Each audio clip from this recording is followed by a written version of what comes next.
बच्चे को अगर नेक बनाना हो तो माँ का, बाप का, गुरु का नेक होना जरूरी, उनका जिम्मेदार होना जरूरी।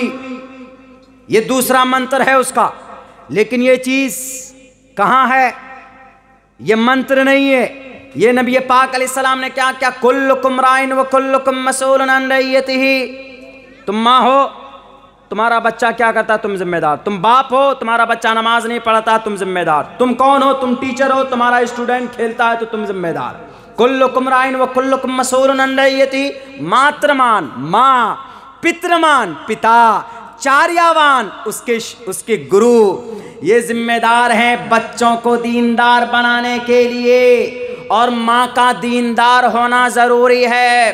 परशस्ता धार्मिकी विशिषी विद्यते मास्मगमः। माँ का बच्चे को दीनदार बनाने के लिए माँ का दीनदार होना जरूरी है। अगर माँ आपके घर में दीनदार है, नमाजी है, कुरान पढ़ना जानती है, तिलावत करना जानती है, तो फिर उसका बच्चा भी आहिस्ते आहिस्ते माँ को देखकर नमाज पढ़ना सीखेगा।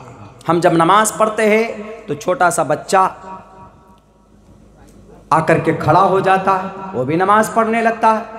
वो पूछता है कि क्या कर रहे हैं? हम कह के बेटे नमाज पढ़ रहे हैं। उसके दिमाग में बैठेगी, जब सूरह फातिहा पढ़ेंगे हम कभी तो बच्चा वो भी पढ़ेगा, उसको वो रिपीट करेगा।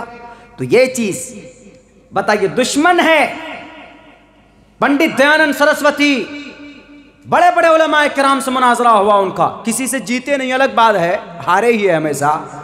और भी अच्छी बात उन्होंने अपनी किताब में लिखी, क्या मैंने अभी उसका तज़किरा किया, दृष्टिपूताम दृष्टिपूताम वस्त्रपूताम जलम पभेद। अल्लाह के नबी की सुन्नत क्या है? जब तुम पानी पियो तो देख कर पियो। गिलास है, लेंगे, ऐसे नहीं कि बस ढरकना शुरू कर दिया, नहीं, पहले पानी को देखे कुछ है तो नहीं उसमें। वस्त्रपूताम जलम पभेद, कपड़े से छान कर पानी पियो, मतलब उसको देख कर पानी पियो। अगर उसमें कुछ गिरा है तो उसको छान दो। जलम पभेद वस्त्रपूताम दृष्टिपूताम, कोई बात बोलो, दृष्टिपूताम सत्यपूताम, वदेद वाचम, वादा करो तो उसको पूरा करो। वौफू बिलाहदी, सत्यपूताम, जब भी बात करो तो सच बात करो। वदेद वाचम जलम पभेद, अगर तुम इन बातों का ख्याल रखोगे। दृष्टिपूताम, मुस्तकबिल के बारे में कोई बात करो तो सोच समझ कर करो, अनाप शनाप मत बोलो। कहीं पर कोई मशवरा दो तो सोच समझ करके दो।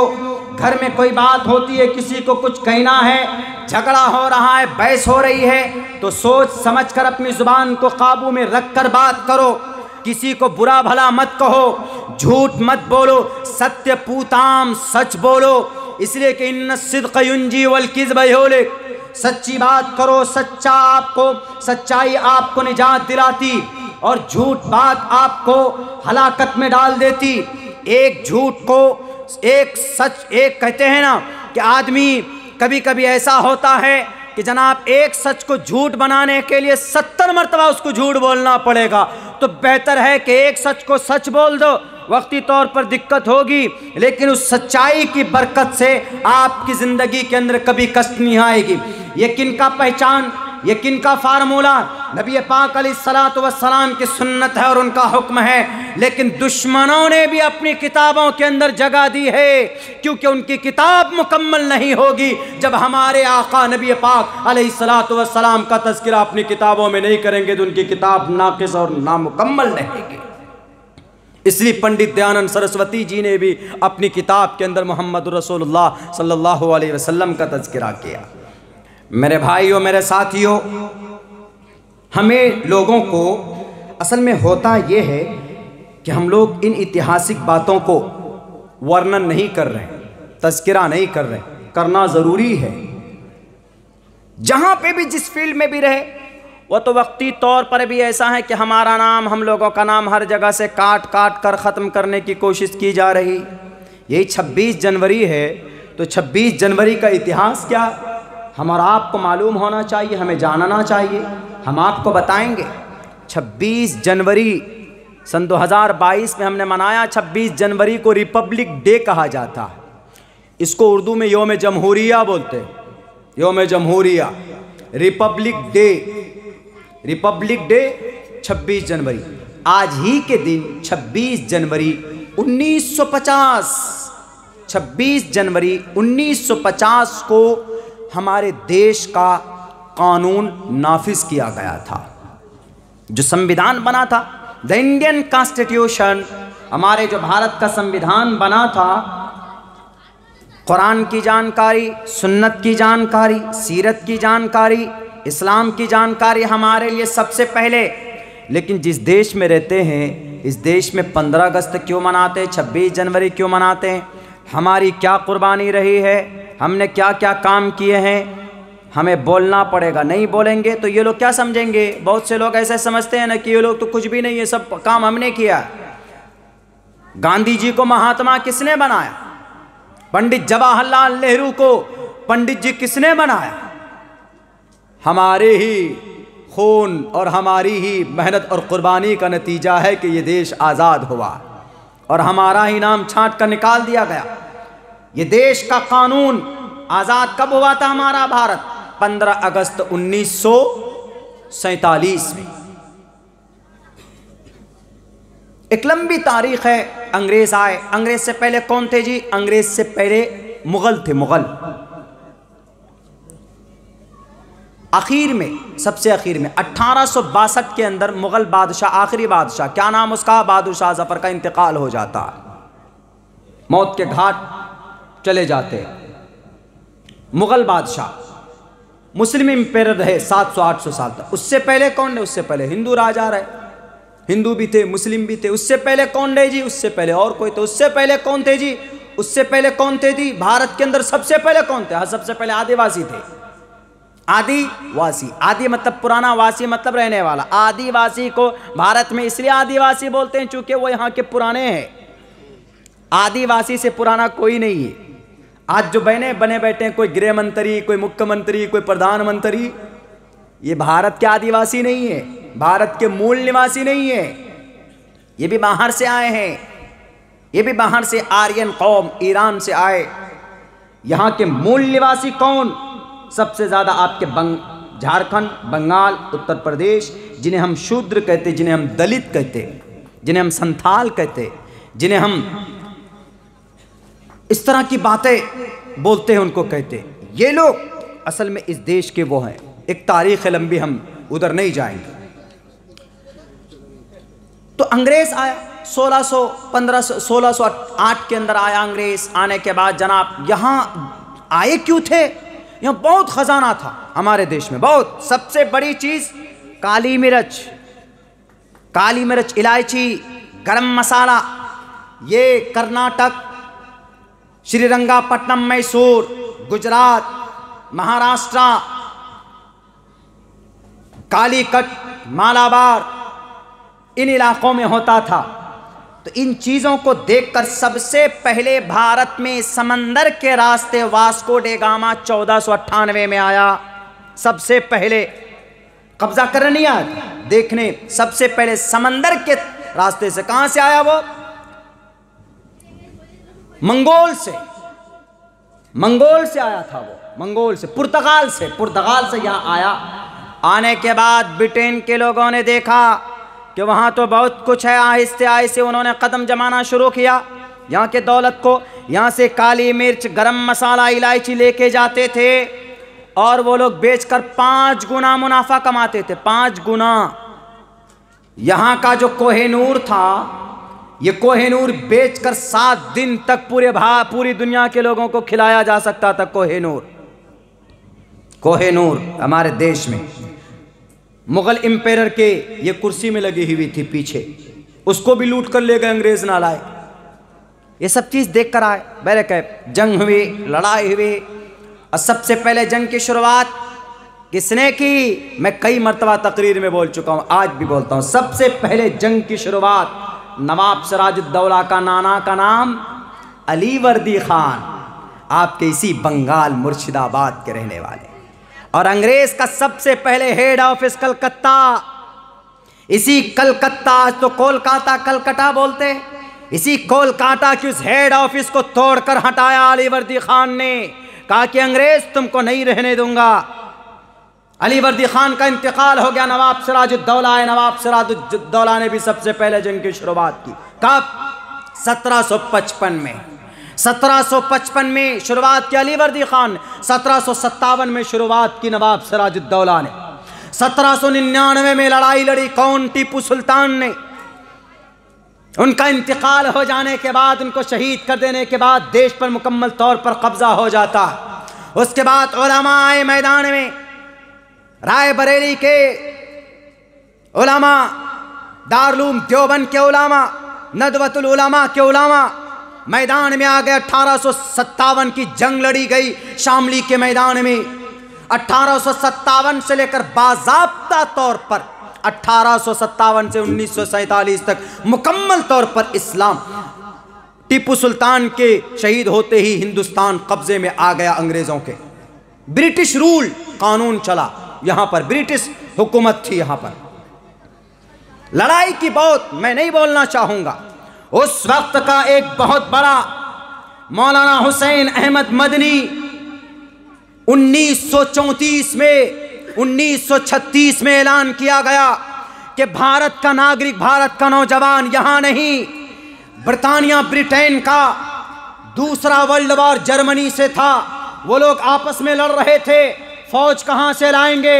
हमारे भारत के नौजवानों को गाड़ियों में डाल डाल कर ये अंग्रेज ले जा रहे थे दूसरी वर्ल्ड वॉर, दूसरी जंग लड़ने के लिए जर्मनी से। वहां लड़ाई हो रही थी। मौलाना हुसैन अहमद मदनी ने कहा कि नौजवानों, भारत के लोगों, अंग्रेज के फौज में, उनकी आर्मी में भर्ती होना तुम्हारे लिए नाजायज और हराम है। जब अंग्रेज के जज को पता चला कि हुसैन अहमद मदनी ने ऐलान किया है, नाजायज का फतवा दिया है, तो कहा कि मौलाना को पकड़ कर लाओ। कटघरे में लाया जाता है, वहां पर कहा जाता है कि मौलाना हुसैन अहमद मदनी, क्या आपने नाजायज का फतवा दिया है? उन्होंने कहा दिया है, होता क्या है? अब भी देता हूं तुम्हारे सामने जज। ये होता है आशिक़ रसूल जो कहीं पर किसी से भी डरता नहीं है। जैसे बीबी सुमैया ने अबू जहल के सामने कहा था कि अबू जहल तू ताकतवर होगा, अपने पास का होगा, तेरे पास ताकत होगी, तेरे लिए होगी, मेरे पास ताकत है, मेरे अल्लाह की दी हुई है। 100 जान अल्लाह तबारक व तआला मुझे दे, एक एक जान को कमली वाले के आन बान शान पर कुर्बान करने के लिए तैयार हो, लेकिन मैं तुझे खुदा मानने के लिए, मैं नबी की नबूवत का, नबी के उम्मती होने का मैं कभी भी मुनकिर नहीं हो सकती। जो जवाब बीबी सुमैया ने दिया था, बीच से चीर दिया गया। बीबी सुमैया ने कहा मेरा यही जवाब है, मैं आशिक़ रसूल हूँ, मैं अल्लाह के नबी का। बीबी सुमैया ने कहा कि जितनी ताकत तुमको आजमाना हो अबू जहल आजमा लो। बीबी सुमैया को चीर दिया जाता है, लेकिन अपने ईमान का सौदा नहीं करती। वही आशिक़ रसूल आज की तारीख में 150 साल पहले अंग्रेज के सामने कहता है, वही मौलाना हुसैन अहमद मदनी रहमतुल्लाह अलैह, अंग्रेज मैं कल भी यही मैंने फतवा दिया था, आज भी यह फतवा देता हूँ कि तुम्हारे फौज में भर्ती होना गुनाह है, गुनाह है, हराम है, हराम है, हराम है। क्या करोगे? करो। मौलाना मोहम्मद अली जौहर ने कहा, आकर पैर पकड़ कर कहा कि मौलाना अपना फतवा बदल दीजिए, नहीं तो ये लोग आपको छोड़ेंगे नहीं। उन्होंने कहा कि मोहम्मद अली जौहर, कल भी मरना, आज भी मरना, किससे डरते हो? ये शराबियों से, ये खड़े होकर पेशाब करने वालों से, ये नबी के दुश्मन से, अल्लाह के दुश्मन से तुम डर रहे हो। मरूंगा क्या? संदूक खोल कर दिखा दिया, ये देखो मेरे संदूक में कफन लेकर आया हूं मैं मरने से नहीं डरता हूं।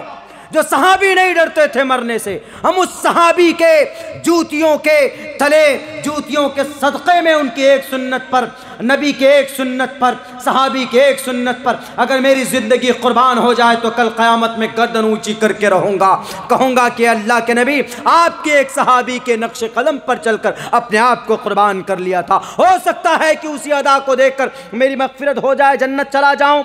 मैं डरता नहीं हूँ। देखो कफन मेरे इस संदूक में है। मोहम्मद अली जौहर मौलाना मोहम्मद अली जौहर ने कहा कि अपना मसला, अपना फतवा बदल दीजिए। मौलाना हुसैन अहमद मदनी ने कहा कि मोहम्मद अली जौहर, अगर मैंने फतवा बदल दिया तो आज भारत के मुसलमानों का ईमान बदल जाएगा, इसलिए मैं ईमान ज़्यादा कीमती है, ईमान का सौदा मैं नहीं कर सकता। मेरा आज भी वही फतवा है जो कल था। मौलाना हुसैन अहमद मदनी आशिक़ रसूल थे। जब सीने में ईमान की हरारत होती है तो सामने चाहे वो वास्को डे गामा हो, सामने चाहे वो लाल कृष्ण एडवाणी हो, सामने चाहे अमेरिका हो, सामने चाहे कोई लाल बुजक्कर हो, सामने चाहे कोई चाय बेचने वाला हो कि खिचड़ी बेचने वाला हो, फिर कोई डरता नहीं है, क्योंकि उसके सामने अल्लाह की मोहब्बत होती है, क्योंकि वो बातिल पर है, वो बातिल पर है, वो जुल्म ज़्यादती कर रहे थे। उसके बाद फिर होता क्या है जनाब, मौलाना अबुल कलाम आज़ाद को जेल में डाला जाता है अहमदनगर के किले में। मौलाना अबुल कलाम आज़ाद की बीवी का इंतकाल होता है और जाकर कहा जाता है कि बीवी का इंतकाल हो गया, 3 दिन की मोहलत है, जाओ। अंग्रेज़ कहता है, अंग्रेज़ से मौलाना अबुल कलाम आज़ाद कहते हैं कि अंग्रेज़, मैं तेरे इस 3 दिन के भीख को तुम्हारे जूतियों में फेंकता हूँ, जाओ। मैं अपनी बीवी से नहीं मुलाकात करूँगा, मैं अपनी बीवी की शक्ल नहीं देखूँगा, मैं नहीं जाऊँगा उनकी कफन दफन में। नमाज जनाजा में फ़र्ज़ शरीक होना फ़र्ज़ किफ़ाया है, लेकिन इस कौम की अमानत को बचाना, इस देश में मुसलमानों की आन बान शान को बचाना, शरीयत को बचाना, कुरान को बचाना, नबी की इज्जत व आबरू को बचाना, ये फ़र्ज़ ऐन है। फ़र्ज़ ऐन को ज़्यादा ज़रूरी है, फ़र्ज़ किफ़ाया बाद में। मैं हौज़ कौसर पर अपनी बीवी से मिल लूँगा, जाओ। मौलाना अबुल कलाम आज़ाद ने अपनी शरीयत को पसंद किया, अपनी भारत की देशभक्ति को पसंद किया, लेकिन अंग्रेज़ के उस दिए हुए भीख को ठुकरा दिया मेरे भाई। तब जाकर ये देश आज़ाद हुआ। एक लंबी है, मैंने एक झलक आपको बताई। उसके बाद क्या होता, जब देश आज़ाद होता, आज़ाद कब होता देश हमारा? ये देश आज़ाद होता 15 अगस्त 1947 को देश आज़ाद होता। देश आज़ाद हुआ, लेकिन अब कैसे चलेगा देश? कानून तो है ही नहीं कोई। उससे पहले तो अंग्रेज़ का कानून था, ब्रिटिश शासन था। अब कैसे चलेगा ये देश?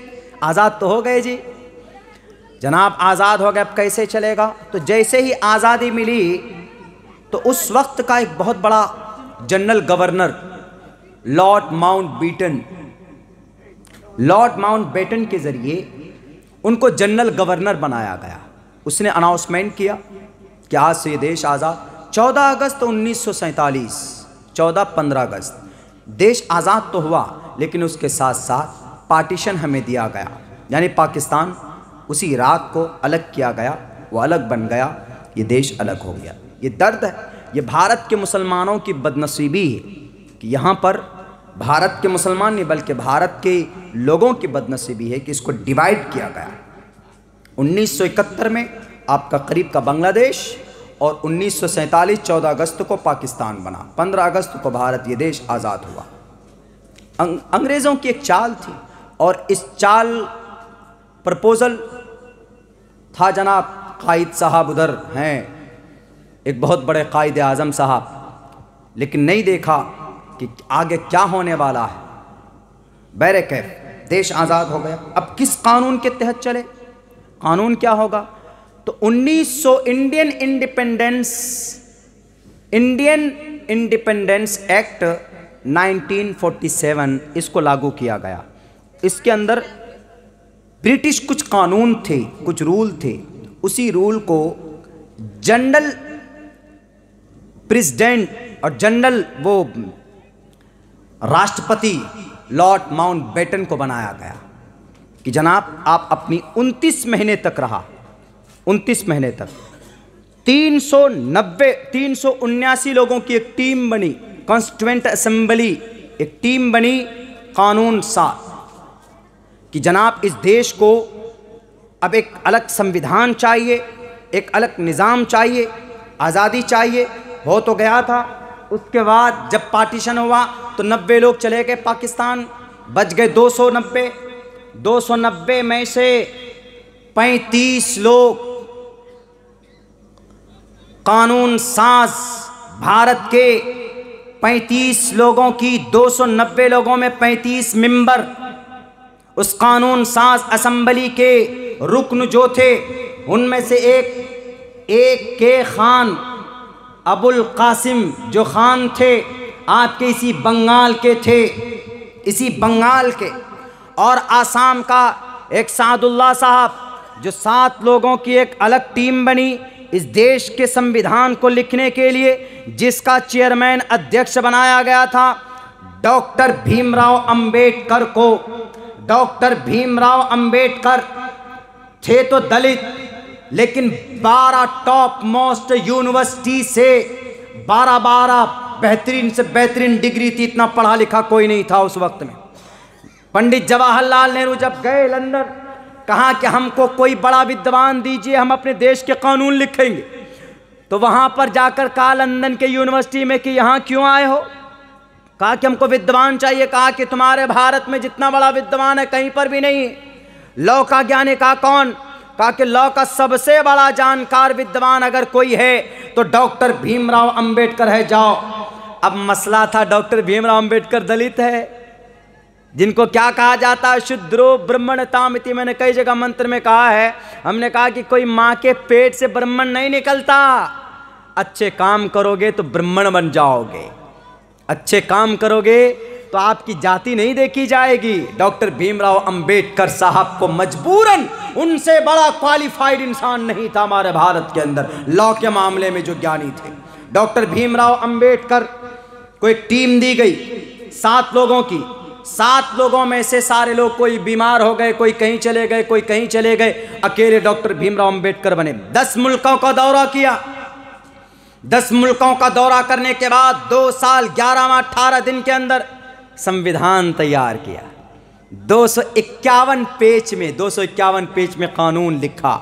और इसके जो साइड में जो कानून की किताब जो लिखी गई, इसके साइड में जो फूल बने हुए हैं ना, फूल डिजाइन, पता कहाँ का है, किसने बनाया? आपके इसी फूलपुर शांति निकेतन के 2 आर्टिस्ट हैं, जिन्होंने 6 महीने मेहनत करके उस किताब के ऊपर फूल, उसके ऊपर कुछ नक्श निगार किए हैं, जो ओरिजिनल कॉपी आपके बंगाल की, बल्कि हमारे बंगाल, हम भी पड़ोसी है, बंगाल के पड़ोसी, सीमांचल पड़ोस में पड़ता है।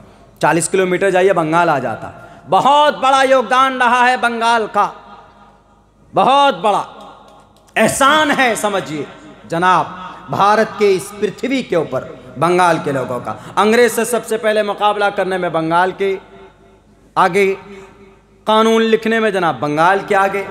ये तो छोड़िए, ये तो कुछ भी नहीं। अभी आगे और कुछ बताऊंगा मैं। रविंद्रनाथ टैगोर, जन गण मन अधिनायक जय हे भारत भाग्य विधाता, पंजाब सिंध गुजरात मराठा, किसने लिखा? रविंद्रनाथ टैगोर, कलकत्ता के रहने वाला। राष्ट्रगान है ये, नेशनल एंथम। 26 जनवरी 15 अगस्त में इसको पढ़ना जरूरी। इसका जो अपमान करे, इसके खिलाफ अगर कोई बोलता है या इसका अपमानित करता है तो धारा 3 के तहत उसको अंदर डाला जा सकता। इस राष्ट्रगान को, नेशनल एंथम को पढ़ना इन मौकों पर जरूरी है हर एक भारतीय के लिए, हिंदू हो के मुसलमान। 1911 में लिखा बांग्ला जुबान में, यही की बांग्ला जुबान में रविंद्रनाथ रिवार्डेड महापुरुष रविंद्रनाथ टैगोर, उन्होंने लिखा इसको। लिखने के बाद 1911 के अंदर इसको एक्सेप्ट किया बाज़ाब्ता। 1911 27 दिसंबर को इसी कलकत्ता के वो जो ग्राउंड है, परेड के जो ग्राउंड है, वहाँ पर कांग्रेस का एक बहुत बड़ा सम्मेलन हुआ, वहाँ पर पढ़ा गया था इसको। और बाज़ाब्ता तौर पर इसको भारत के अंदर राष्ट्रगान के तौर पर 24 जनवरी 1950 में इसको राष्ट्रगान का ओहदा, राष्ट्रगान इसको बनाया गया, इसको माना गया। और राष्ट्रगीत क्या है? नेशनल एंथम तो ये है, जन गण मन अधिनायक जय हे भारत भाग्य विधाता। आज सुबह आप लोगों ने पढ़ा होगा पेट में, लेकिन इससे पहले क्या पढ़ा जाता था? ये तो 1911 में हुआ। इससे पहले राष्ट्र सॉन्ग पढ़ा जाता था, राष्ट्रगीत। ये तो ये नेशनल एंथम है, राष्ट्रगान है, और एक राष्ट्रगीत है, नेशनल सॉन्ग, वो है वंदे मातरम, सुजलाम सुफलाम मलयज शीतलाम, वंदे मातरम। ये कब किसने लिखा? लिखा किसी बंगाल के आदमी ने, बंकिम चंद्र चट्टोपाध्याय, बंकिम चटर्जी बोलते हैं, ये भी कलकत्ता ही के ही थे, इन्होंने लिखा। लेकिन इसके अंदर करेक्शन सही किसने की? रविंद्रनाथ टैगोर ने। ये कब लिखा गया? 1882 में लिखा गया, 1882 में लिखा गया और 1886 में कांग्रेस के ही उस अधिवेशन में इसको पढ़ा गया। कहाँ? ये कलकत्ता में। इसको भी कब राष्ट्रगान नहीं, राष्ट्रगीत का ओहदा कब मिला? यही 1911 को, ये 24 जनवरी 1950 को भी इसको राष्ट्रगीत माना गया। ये हर किसी के लिए पढ़ना जरूरी नहीं है। क्यों? इसको एक पॉइंट कम मिले, क्योंकि इसके अंदर कहा गया वंदे मातरम सुजलाम सुफलाम मलयज शीतलाम, और भी पूरा लंबा है, लेकिन शुरू के अंदर वंदे मातरम मैंने इसके ऊपर कई जगह पर इसका एक्सप्लेन किया। इसका मतलब है उस वक्त के जो कानून साज असम्बली के जो मेंबर थे, तस्करा होता था ना, कोई चीज़ पास किया जाता था तो एतराज़ किया गया कि नहीं, वंदे मातरम में माँ दुर्गा की पूजा की बात की गई, माँ भूमि की पूजा की बात की गई, और इस्लाम के अंदर इसका कोई महत्व नहीं, अल्लाह के अलावा किसी के सामने सर नहीं झुक सकता, हमारा अल्लाह के सामने सर झुकता, इसलिए हम नहीं मानते, इसको खारिज कीजिए। तो इसकी वजह से इसको राष्ट्रगान का दर्जा नहीं मिला, राष्ट्रगीत इसको बनाया गया। 2-3 पॉइंट उससे इसको कम बनाया गया। ये पढ़ना हर किसी के ज़रूरी नहीं, राष्ट्रगान पढ़ना ज़रूरी। राष्ट्रगान पढ़ते भी हम जनगण मन को, लेकिन खुशी की बात यह है बंगाल वालों के लिए, इन दोनों गीत को लिखने वाला रचयिता भारत के अंदर बंगाल के आदमी है। बताइए, तो कम विद्वान है जनाब, सबसे ज़्यादा विद्वान आदमी यही के होते हैं। इतिहास में बड़ा बड़ा काम बंगाल के लोगों ने किया, आपके बंगाल के लोगों ने। बैरक है, अब जब 2 साल 11 माह 18 दिन के अंदर कानून लिखा गया, 390-95 उसके अंदर आर्टिकल थे, सारे 288 लोगों ने उसके अंदर सिग्नेचर किया, और उनमें से 35 लोग मुस्लिम थे। डॉक्टर APJ अब्दुल कलाम, मौलाना हिफ्जुर रहमान सोहारवी, मौलाना हसरत मोहानवी, और एक औरत थी जिनका नाम बेगम रसूल। बेगम रसूल औरत कहाँ की? बंगाल की। उसके अंदर अब बताइए, इन 35 मेंबर में से सिर्फ एक का नाम रखा, बाकी का सबका नाम इतिहास से निकाल दिया। यह है दुश्मनी, यह है अदावत, कि नहीं मुसलमान का नाम रहेगा। क्यों मुसलमान का नाम रहेगा? 26 नवंबर 1949 को देश का संविधान बनकर तैयार हुआ। The Indian constitution was prepared by the Constituent Assembly and passed the Constituent Assembly 26th November 1949 and pass implement 26th January and 1950 के अंदर, यानी 26 जनवरी 1950 को ये नाफिज किया गया, लेकिन बाज़ाब्ता असेंबली में पास हुआ वो 26 नवंबर 1949 को, यानी 2 महीना पहले इसको पास किया गया। पास होने के बाद इसको नाफिज किया गया 26 जनवरी को। अच्छा, 26 जनवरी को ही क्यों नाफिज किया गया जनाब? 26 नवंबर को क्यों नहीं नाफिज किया गया था 1949 में? इसलिए कि अंग्रेज के तरफ से एक डोमिनियन स्टेटस का ऑप्शन दिया गया। क्या कहा था? 1928 के अंदर पंडित जवाहरलाल नेहरू को कि ये देश में जितने भी स्टेट है वहाँ हुकूमत आपकी रहेगी, लेकिन लीडर मेरा रहेगा। तो पंडित जवाहरलाल नेहरू ने कहा कि बिल्कुल नहीं। मौलाना अबुल कलाम आज़ाद ने कहा, मौलाना हिफ्जुर रहमान सोहारवी ने कहा कि अब हम संपूर्ण स्वराज दिवस मनाएंगे। ऐसा नहीं कि देश में हमारा बंगाल हमारा रहेगा और बंगाल का CM तुम्हारा रहेगा, ब्रिटिश का हम मानने के लिए तैयार नहीं है। तो यही 26 जनवरी 1930 को बाज़ाब्ता तौर पर लाहौर में, पहले यही था, बाद में न बना है लाहौर पाकिस्तान का हिस्सा, पहले तो हमारे इस देश का हिस्सा था। लाहौर में 26 जनवरी 1930 को संपूर्ण स्वराज दिवस मनाया जाता था। उसी दिन को ऐलान किया गया जब 26 नवंबर को 1949 को पास हो गया।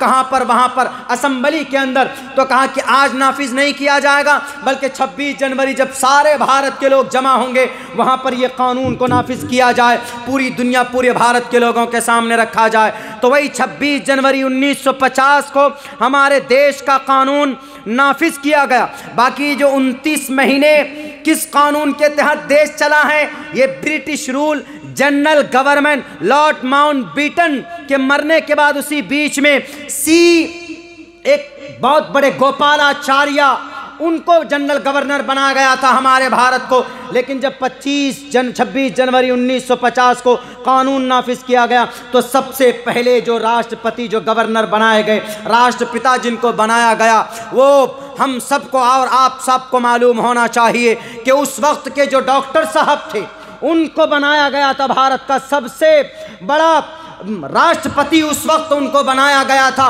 उस वक्त से हमारा भारत उसी दिन से हम 26 जनवरी गणतंत्र दिवस 26 जनवरी को यानी कानून के दिन के तौर पर हम मनाते हैं। और ये कानून का दिन यूं ही हमें नहीं मिला है, बड़ी कुर्बानियों के बाद हमको मिला है और हमने यकीनन कुर्बानी पेश की है इस देश के लिए।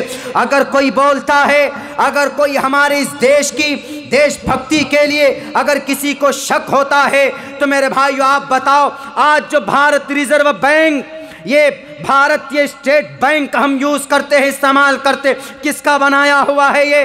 ये मीर उस्मान का बनाया हुआ भारत, ये स्टेट बैंक ऑफ हैदराबाद। वो इतना मालदार था, यही मीर उस्मान जिनके नाम पर उस्मानिया यूनिवर्सिटी हैदराबाद के अंदर है, 500 टन सोना इन्होंने दान किया था। मैंने पहले भी तकरीर में कही थी, आज भी कहता हूँ उन लोगों से जो नहीं जानते, जो इस टोपी और दाढ़ी वाले की इनकी कुर्बानियों को और इनके आविष्कार को नहीं जानते हैं, उनको जानने की ज़रूरत है।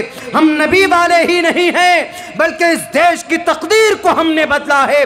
जब 1962 के अंदर मुकाबला होना था चाइना से, भारत के पास पैसा नहीं था, भारत के पास टैंक नहीं थे, गोला और बारूद नहीं था, तो दक्कन पहुंचे थे हैदराबाद। उस वक्त के मीर उस्मान के पास गए, 500 टन सोना दिया था लाल बहादुर शास्त्री को, जाइए चाइना से मुकाबला कीजिए। अगर उस वक्त उस्मान साहब ने 500 टन सोना मदद नहीं देते, ताउन पेश नहीं करते, तो भारत का आधा हिस्सा चाइना के अंदर होता। बताओ, भारत के अंदर आज तो तुम निकले हो बिल से, आज तुम्हारा वजूद हुआ है। वीएचपी और विश्व हिंद परिषद और हिंदू महासभा के लोगों, आरएसएस के लोगों, तुम्हारा वजूद नहीं था। उस वक्त में कुर्बानी किसने दी थी? उस वक्त 500 टन सोना देने वाला कौन? मीर उस्मान का नाम आता। मुस्लिम अलीगढ़ यूनिवर्सिटी में 5 लाख का सोना, 5 लाख उन्होंने ताउन किया, लेकिन हिंदू बनारस यूनिवर्सिटी को 10 लाख से ताउन उन्होंने पेश किया। ये कुर्बानी हमारी रही। ये अमृतसर से लेकर कलकत्ता तक का जो हाईवे किसका बनाया हुआ? हम सबको मालूम होना चाहिए, शेर शाह सूरी का बनाया हुआ। पेड़ जो लगाते हैं हाईवे के नीचे, जो पेड़ लगाते, कौन लगाया? इस पेड़ को लगाने का रिवाज शेर शाह सूरी ने शुरू किया। कौन था? एक बहुत बड़ा सिपह सालार आजम था मुगल का, उस वक्त का। और मेरे भाइयों, ये तो है, इल्ज़ाम लगा देते हैं ऐसा है वैसा है। गाइडेड मिसाइल कोई बनाया आज तक भारत के अंदर? कौन बनाया guided missile? Doctor APJ Abdul Kalam. Guided missile का मतलब जिधर आदमी जाएगा उधर मिसाइल घुसेगा। यहाँ से मिदनापुर जाएगा तो वो मिसाइल उधर जाए, खड़गपुर जाएगा तो वो मिसाइल उधर जाए, हावड़ा जाए तो वो मिसाइल उधर जाएगा। बनाया कौन? डॉक्टर एपीजे अब्दुल कलाम। बताइए, एक नहीं 5 मिसाइल बना कर दिए। त्रिशूल, पृथ्वी, अग्नि, आकाश। बताइए, अग्नि को बनाने में बहुत फेल हुए, लेकिन अग्नि को बनाते बनाते 10 से 15 साल लगे और इतना ताकतवर मिसाइल बनाया इन्होंने, रॉकेट लॉन्च किया कि इसी रॉकेट से 104 नहीं 105 सैटेलाइट को भेजा। इसी के रॉकेट से किसने? अमेरिका घुटना टेक दिए कि डॉक्टर एपीजे अब्दुल कलाम नमस्ते आपको भैया, इसलिए कि इतने कम पैसों में आपने इतना बड़ा मिसाइल रॉकेट लॉन्च किया।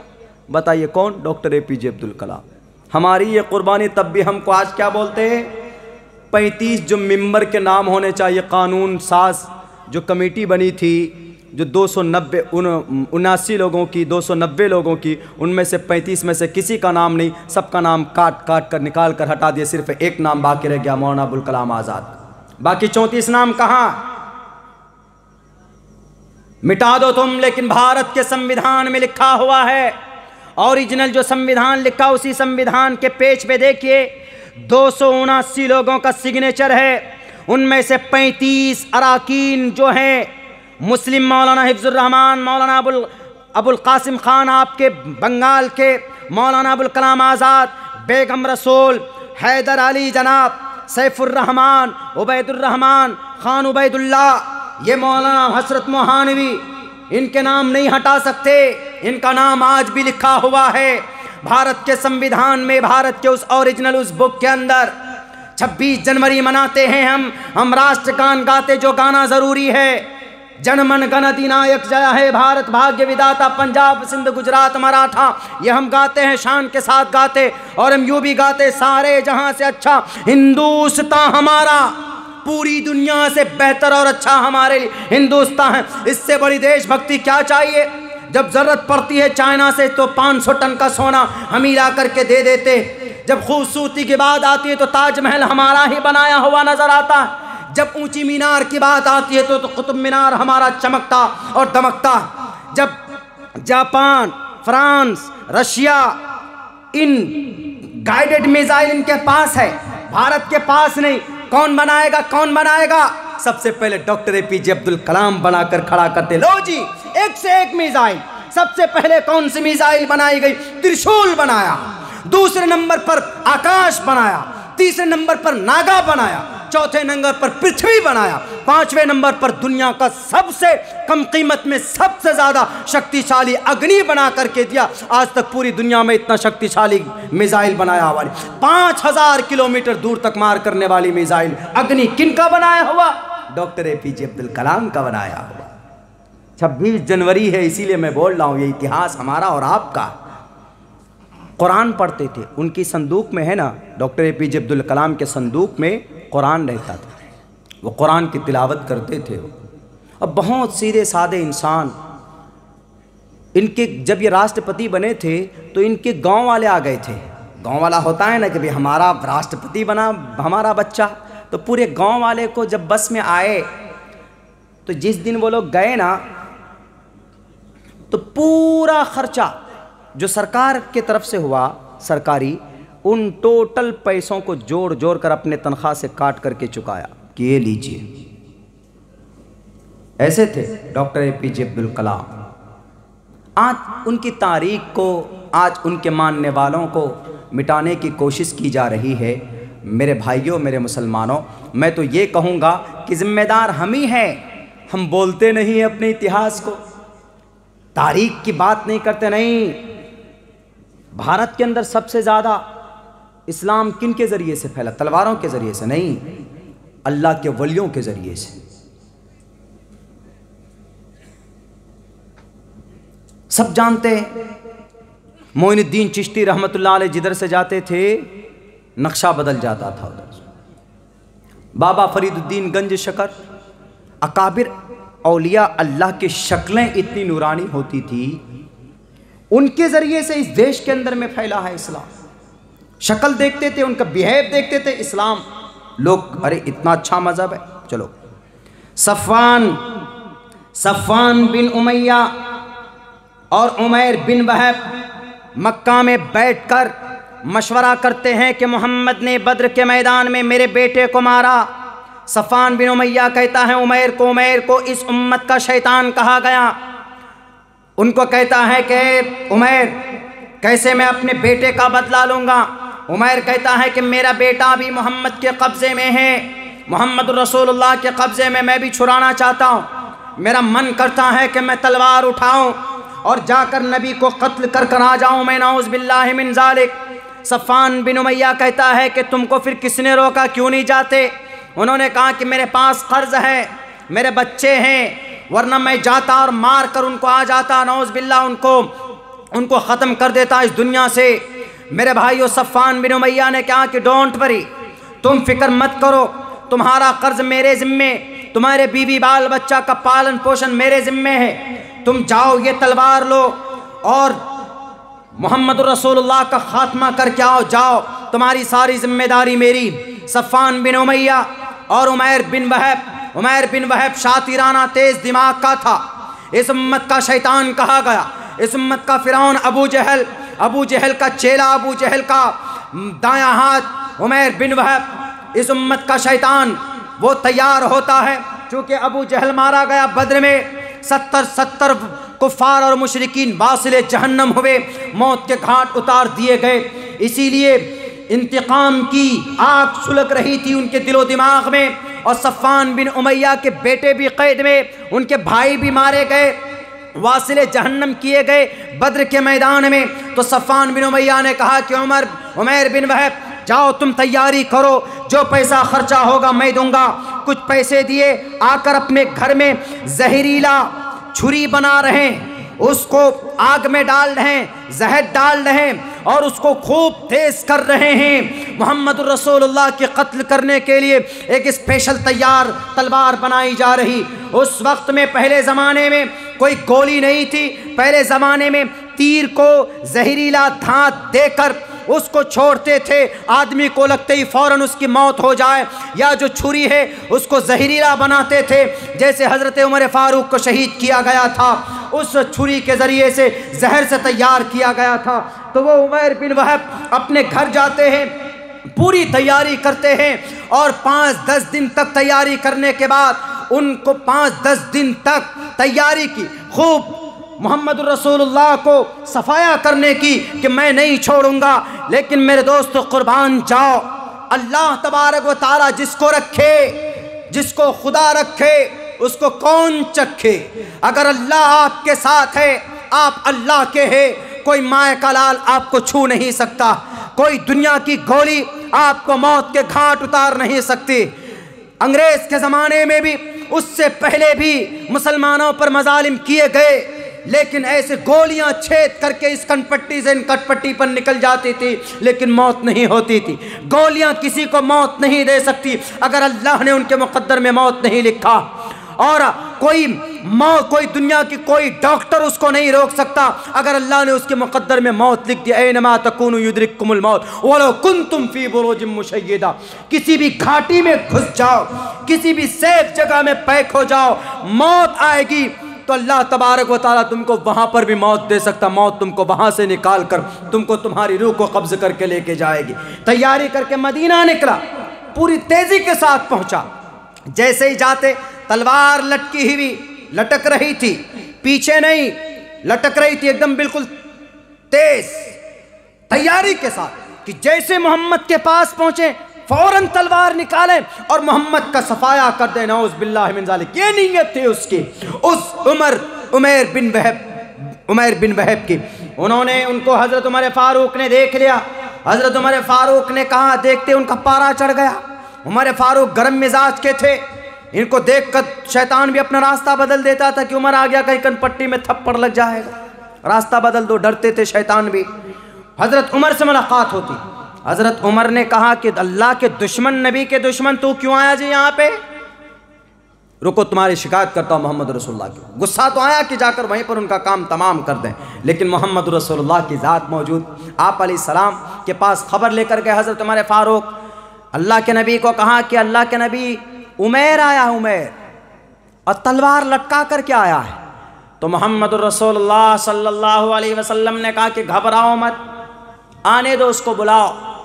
हज़रत उमर फारूक इज्जत से नहीं लेके गए, बल्कि एक हाथ से तलवार और एक हाथ से एक गर्दन पकड़ के, ऐसे पकड़ करके लेके उसको ले गए। अल्लाह के दुश्मन, नबी के दुश्मन, हमको पता तुम्हारा इरादा ठीक ठाक नहीं लग रहा है। अगर ठीक ठाक इरादा होता तो तुम तलवार यहाँ लटका कर नहीं लाते, तलवार पीछे बांध करके लाते। तो तलवार लटका कर लाए, मतलब यह है कि नीयत के अंदर फुतूर है तुम्हारी। उन्होंने कहा लेकर आए, बोलने का मौका नहीं दिया, मोहम्मद रसूलुल्लाह के पास खड़े कर दिए गए।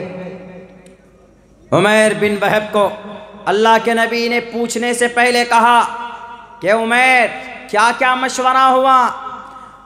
तुमको सफ़वान बिन उमैया ने भेजा है ना, और तुम्हारे कर्ज की जिम्मेदारी उसी ने ली है।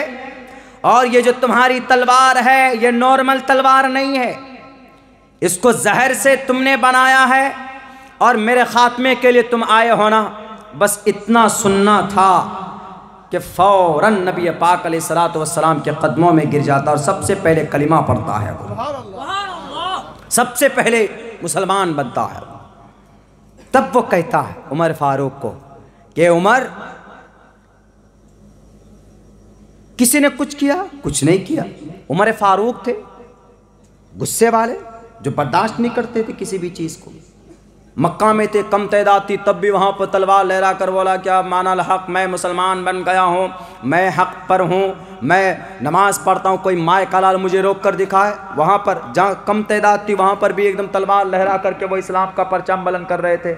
लेकिन यहाँ तो मदीनतुल मुनव्वरा, यहाँ पर तो चारों तरफ माहौल साजगार है, आप चाहते तो उसकी गर्दन मार देते वहीं पर, लेकिन नहीं मारी आपने, उनको छोड़ दिया। मोहम्मद रसूलुल्लाह चूंकि मौजूद थे, किसी ने कोई जोर जबरदस्ती करी कि तुम कलमा पढ़ो। बताओ ना इन लाल बुजक्करों को, इन नफरत परस्तियों को जो टीवी के जरिए से ये भ्रम फैलाते कि इस्लाम तलवार के जरिए फैलाया गया। उठाओ उमैर बिन वहब की तारीख को, पूछो उमैर बिन वहब से कि तुमको इस्लाम मुसलमान बनने पर किसने मजबूर किया, तुमको कलिमा कबूल करने पर किसने मजबूर किया। मुहम्मदुर रसूलुल्लाह सल्लल्लाहु अलैहि वसल्लम का कौन से अदा पर तुम मर मिटे, पूछो ना। इन लोगों को बताने की जरूरत है, बस ये सिर्फ मुंह में भोंपू लगाया। इस्लाम तलवार वाला मजहब, इस्लाम तो मारने पीटने वाला मजहब। अरे मारने पीटने वाला मजहब इस्लाम नहीं है, इस्लाम तो अमन और शांति वाला मजहब है। हमेशा 100 दफ़ा कह चुका हूं मैं। हजरत उमैर से पूछा उमर फारूक ने, क्या वजह है, कौन सा इंजेक्शन लगा तुमको? फ़ौरन तुम मोहम्मद रसूलुल्लाह ने बस 2-3 बातें तुमसे क्या कही और तुम क्या हुआ, तुम्हारे दिल में ऐसी तब्दीली कैसे आ गई? किसी ने तो कुछ कहा नहीं, तुमको डराया नहीं, धमकाया नहीं, किसी ने ब्लैकमेल नहीं किया ना, क्या वजह है तुम इस्लाम के ऊपर मर मिटने के लिए तैयार हो? उन्होंने कहा कि खुदारा हतीम में बैठकर सफ़वान बिन उमैया और मेरे बीच में जो डिस्कस हुई थी ना, जो बात हुई थी, वहाँ पर ये बात हमने कही थी सफ़वान बिन उमैया को कि हम और तुम्हारे बीच में ये बात रहनी चाहिए, लीक नहीं होनी चाहिए कि हमारा कर्ज तुम माफ़ करोगे, तुम अदा करोगे, मेरे भी बाल बच्चे रहेंगे और मोहम्मद रसूलुल्लाह को कत्ल करने मैं जाऊँगा, क्योंकि बहुत बड़ा काम करने जा रहे हैं। लीक हो गया तो फिर सारा मिशन चौपट हो जाएगा। तो ये तो सीक्रेट, सेपरेट सीक्रेट था, पोशीदा बातें थी, छुप छुपाई हुई बातें थी। मोहम्मद रसूलुल्लाह को कैसे खबर हो गई? उस दिन उनको इकरार और एतराफ़ हो गया कि मोहम्मद रसूलुल्लाह झूठे नहीं, यकीनन ये अल्लाह के रसूल और पैगंबर है। उस दिन मुझे इकरार और एतराफ़ हुआ, इसीलिए मैंने सोचा कि मैं गलती पर हूँ। मैं फ़ौरन मैंने कहा कि भाई मोहम्मद झूठे नहीं है, उनके हाथ को पकड़कर मैंने इस्लाम को कबूल किया। नारे तकबीर, नारे तकबीर। अब बताइए मेरे भाइयों, अब उधर सफ़वान बिन उमैया तो दिल दिल में लड्डू फूट रहा है, वाह अब तो खुशखबरी आने वाली है। जंगे बद्र में जो हमारे बच्चे मारे गए उसका बदला आने वाला है। अंदर ही अंदर में कुछ काफिला जाता था तो पूछते थे काफिला वालों से, अरे सफ़वान ये उमैर कहाँ है, उमैर बिन वहब? तो एक घुड़सवार ने कहा कि उमैर बिन वहब तो मुसलमान बन गया, साहबी बन गया। कहा अच्छा, उसके तेवर बदल गए। तो उसने फैसला किया कि मैं उमैर बिन वहब से नहीं मिलूंगा, नहीं बात करूंगा कभी भी। लेकिन उमैर बिन वहब मोहम्मद रसूलुल्लाह के हाथ में बैत कर चुके थे कि तुम अपनी ज़िंदगी गुजारोगे कुरान और सुन्नत के मुताबिक, कुरान और शरीयत के मुताबिक अपनी ज़िंदगी गुजारोगे। जाओ अपने घर में अपने बीवी को, अपने बच्चों को, अपने भाइयों को, अपने रिश्तेदारों को अल्लाह का ऑर्डर, अल्लाह का पैगाम सुनाओ, दीन की काम वहाँ पर करो। उमैर बिन वहब वहाँ से आते हैं और अपने बेटे को कहा कि लेकर जाओ, अपने बेटे को साथ में जाओ, तुम वहाँ पर दीन की खिदमत करो, दीन की तबलीग करो, कलिमे एलाए कलिमतुल्लाह के लिए काम करो, मेहनत करो। वहाँ से निकले, जब मक्का पहुँचते हैं तो सफ़वान बिन उमैया ने कहा कि गद्दार तुमने ऐसा क्यों किया? उन्होंने कहा कि सफ़वान, मैं तुमको भी कहता हूँ, वो झूठे नहीं है, हमारे तुम्हारे बीच में बात हुई थी ना, सेपरेट बात थी, एकदम बिल्कुल सीक्रेट, किसी ने कुछ देखा ही नहीं, सुना ही नहीं था। तो मोहम्मद इब्न अब्दुल्लाह को, मोहम्मद रसूलुल्लाह को कैसे पता चला? मैंने जाकर एक लफ्ज़ तक नहीं बोला, जो जो बातें हुई थी A to Z सारी बातें मोहम्मद रसूलुल्लाह को किसने ख़बर दी? इसका मतलब अल्लाह मेहरबान है, अल्लाह तबारक व ताला इनके साथ है और अल्लाह का पैगम्बर और रसूल है, तभी तो जाकर अल्लाह तबारक व ताला को सारी बातें मालूम हो गई। वहाँ पर कोई आम आदमी होगा या कोई झूठा आदमी होगा तो उनको वो हमारी बातें वो मालूम नहीं कर सकता था। और किसी ने सुनी नहीं, यहाँ पर बात क्या किसी ने सुनी हो, लीक हो गई हो, उसने जाकर सारी बातें क्यों? A to Z वही बातें जो हमारे और तुम्हारे बीच में हुई थी। तो मैं भी तुमको कहता हूँ कि सफ़वान बिन उमैया, तुम मोहम्मद रसूलुल्लाह को आखिरी नबी मान लो, उनकी शरीयत पर ईमान ले आओ, तुम्हारे लिए भी कामयाबी होगी, यहाँ पर भी इज्जत की ज़िंदगी गुजारोगे और मरने के बाद भी तुम्हारी कामयाबी तुम्हारी कदम चूमेगी। सफ़वान बिन उमैया ने कहा कि नहीं, मैं नहीं करूँगा बैरकैफ। वो सफ़वान बिन उमैया के सामने उमैर बिन वहब ऐसा नशा चढ़ा इस्लाम का, कुरान का, मोहम्मद रसूलुल्लाह की मैयत का, ऐसा आशिक़ रसूल बना, ऐसा मुहिब्ब रसूल बना, ऐसा आशिक़ कुरान बना, ऐसा शरीयत का अलमबरदार बना कि मक्कतुल मुकर्रमा में मरते दम तक उसने इस्लाम की सरबलंदी के लिए, एलाए कलिमतुल्लाह के लिए काम किया। उसको ईमान से कोई नहीं हटा पाया। किसी ने डराया था, किसी ने धमकाया था क्या? आज जो बदनाम करते हो कि भारत के मुसलमानों के तलवारों के नोक पर इस्लाम का कलिमा पढ़ाया गया, जाकर पूछो मोइनुद्दीन चिश्ती रहमतुल्लाहि अलैह से, जाकर पूछो जब अल्लामा इब्न क़य्यिम से, अल्लामा मुल्ला अली क़ारी रहमतुल्लाहि अलैह से, जाकर पूछो मौलाना हुसैन अहमद मदनी से, मौलाना उबैदुल्लाह सिंधी से, बाबा फरीदुद्दीन गंज शकर से, अब्दुल क़ादिर शेख जिलानी रहमतुल्लाहि अलैह से, इन अकाबरीन से, इन अल्लाह के वली से, इन पीर से, इन अल्लाह के नेक बंदों से पूछो कि इस्लाम का प्रचार भारत की धरती पर कैसे हुआ। भारत की धरती पर किसी ने तलवार के नोक पर इस्लाम का प्रचार नहीं किया था, बल्कि इस्लाम तो अपने अच्छाई के साथ में आन बान शान के साथ फैला था। आपने तो अपने दुश्मन अबू जहल से ज़्यादा सख्त अज़ाब अब्दुल्ला उबय बिन सलूल को हो रहा, चूँकि मुनाफिक था वो, लेकिन मोहम्मद रसूलुल्लाह का भाव, मोहम्मद रसूलुल्लाह का अखलाक उनके साथ भी अब अच्छा था। एक मर्तबा इसी मुनाफिक का बेटा उबय इब्न अब्दुल्ला बिन सलूल, ये मुनाफिक, इसका बेटा एक मर्तबा अल्लाह के नबी को कहता है कि मोहम्मद रसूलुल्लाह ये पानी पीजिए, आपका जूठा अपने अब्बा को पिला दूंगा, तो हो सकता है कि मुनाफिकत उसके दिल से निकल जाए। मोहम्मद रसूलुल्लाह का जूठा लेकर जाते और अपने अब्बा से कहते हैं कि अब्बा ये पी लीजिए। कहा क्या? कहा मोहम्मद रसूलुल्लाह का झूठा है। आप यानी मोहम्मद रसूलुल्लाह ने आप अलैहिस्सलातु वस्सलाम का पिया हुआ बचा हुआ पानी आप पी लीजिए। तो पता क्या कहता है ये मुनाफिक? क्या कहता? ये कहता है कि पेशाब लेकर आओ मैं पी लूँगा, लेकिन मोहम्मद रसूलुल्लाह का बचा हुआ पानी नहीं पीऊँगा। इतनी अदावत और इतनी दुश्मनी थी इंटरनली। सामने से हाँ मोहम्मद रसूलुल्लाह आप तो अल्लाह के नबी है, यानी मुनाफिक सामने कुछ और अंदर कुछ,